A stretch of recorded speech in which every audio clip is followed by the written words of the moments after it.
विमल हमेशा से एक सफल और जिम्मेदार बेटे की तरह जाना जाता था। एक ऊंचे सरकारी पद पर आसीन, समाज में प्रतिष्ठा और नाम कमाने वाला, और एक संपन्न परिवार का सदस्य। बाहर से देखने पर उसकी जिंदगी एकदम परफेक्ट लगती थी। सज धज कर घूमने वाली पत्नी कामनी, पढ़ाई में तेज और स्मार्ट बेटा अखिल, और शहर के पौष इलाके में बना आलीशान मकान। लेकिन इस चमकते हुए बाहरी चेहरे के पीछे एक ऐसी सच्चाई थी जिसे विमल का दिल हर रोज महसूस करता, लेकिन जुबान पर लाने की हिम्मत नहीं जुटा पाता। उस सच्चाई का नाम था उसकी माँ सरस्वती देवी। सरस्वती की एक आंख बचपन में किसी हादसे में चली गई थी, और उनकी कमर उम्र और मेहनत के कारण हमेशा के लिए झुक चुकी थी। वह ज़्यादा किसी पर बोझ नहीं थी, अपने सारे छोटे मोटे काम खुद कर लेती थी। लेकिन उनका चेहरा, उनका झुका हुआ शरीर और पुराने ढंग का व्यवहार आधुनिक सोच और दिखावे की दुनिया में जी रही कामनी और उसके बेटे अखिल को हमेशा चुभता रहता। विमल जानता था कि उसकी माँ को देखकर उसकी पत्नी और बेटे के चेहरे पर असहजता आ जाती है, लेकिन उसने कभी खुलकर विरोध नहीं किया, क्योंकि वह दोनों ओर फंसा हुआ था। एक तरफ अपनी माँ का सम्मान, दूसरी तरफ समाज में अपनी इमेज और परिवार की खुशी। एक दिन की बात है जब अखिल अपने दोस्तों को घर बुलाने वाला था।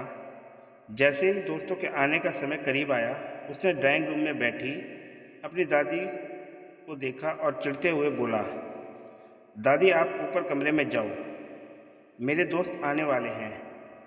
सरस्वती ने प्यार से कहा, पर बेटा मैं तो यहाँ कोने में बैठी हूँ, किसी को परेशान तो नहीं कर रही। अखिल का चेहरा कस गया। नहीं, आप सामने मत रहो, मेरे दोस्त चिढ़ते हैं। यह सुनते ही किचन से कामनी ने आवाज़ दी, क्या हुआ अखिल, क्यों चिल्ला रहे हो? अखिल ने कहा, माँ देखो ना, दादी यहीं बैठी है और मेरे दोस्त आने वाले हैं। कामनी ने बेटे का पक्ष लेते हुए कहा, माँ जी आप ऊपर चली जाइए, क्यों हमें लजवाती हैं? सरस्वती ने एक पल अपने बेटे विमल की ओर देखने की कोशिश की, लेकिन वह अपने कमरे में चुप बैठा रहा। बेचारी माँ जीने के सहारे ऊपर चढ़ने लगी। झुकी हुई कमर के कारण हर कदम उनके लिए भारी था, लेकिन वह बिना किसी शिकायत के ऊपर के एक छोटे सुनसान कमरे में चली गई। विमल ने सब सुना। उसका दिल दुख से भर आ गया, लेकिन वह चुप रहा, क्योंकि वह जानता था अगर वह कुछ कहेगा तो पत्नी और बेटा नाराज हो जाएंगे, और फिर बातें समाज और रिश्तेदारों तक पहुंच जाएंगी। कुछ दिन बाद कामनी ने रात को कहा, देखो जी अब कुछ करना पड़ेगा।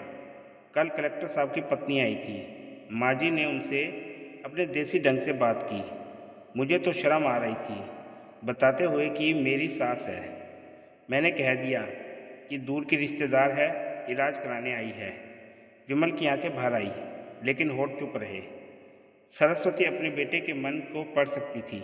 वह जानती थी कि बेटा परेशान है, लेकिन उसके सामने कभी बोझ नहीं बनना चाहती थी। एक दिन उन्होंने खुद कहा, बेटा बहुत दिन हो गए, मेरा यहाँ मन नहीं लग रहा, मुझे गांव छोड़ आओ।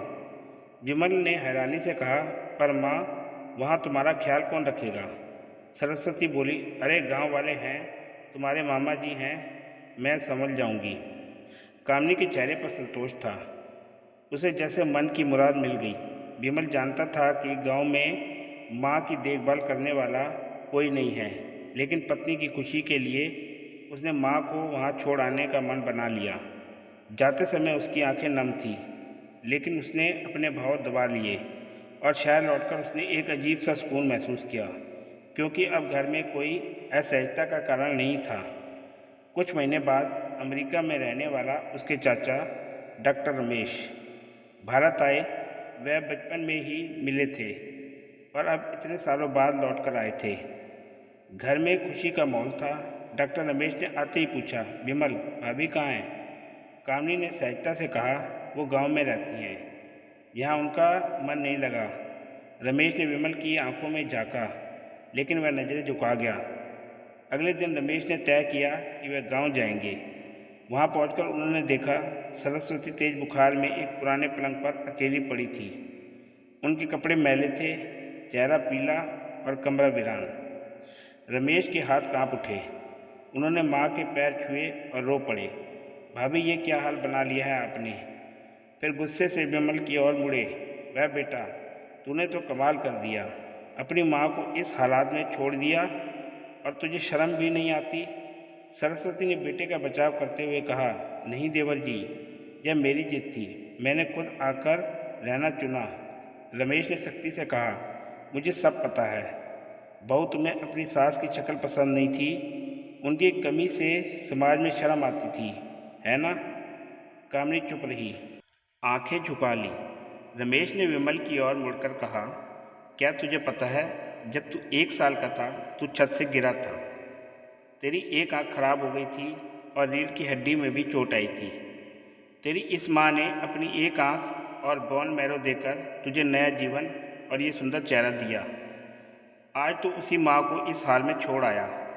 यह सुनते ही विमल के पैरों तले जमीन खिसक गई। उसका दिल शर्म और पछतावे से भर गया। वह माँ के पास दौड़कर गया। उसने पैरों को पकड़ लिया और रोते हुए कहा, माँ, मुझसे गलती हुई है, मैंने अपराध किया है। अब आप मेरे साथ घर चलेंगी और कोई आपको छू भी नहीं पाएगा। सरस्वती ने उसे गले लगा लिया। फिर कामनी को पास बुलाकर कहा, मैं अपनी बहू को माफ़ करती हूँ और खबरदार जो तुम दोनों के बीच में फूट डालने की कोशिश की। कामनी फूट फूट कर रो पड़ी। बच्चों ने भी माँ के पैर छुए और माफ़ी मांगी।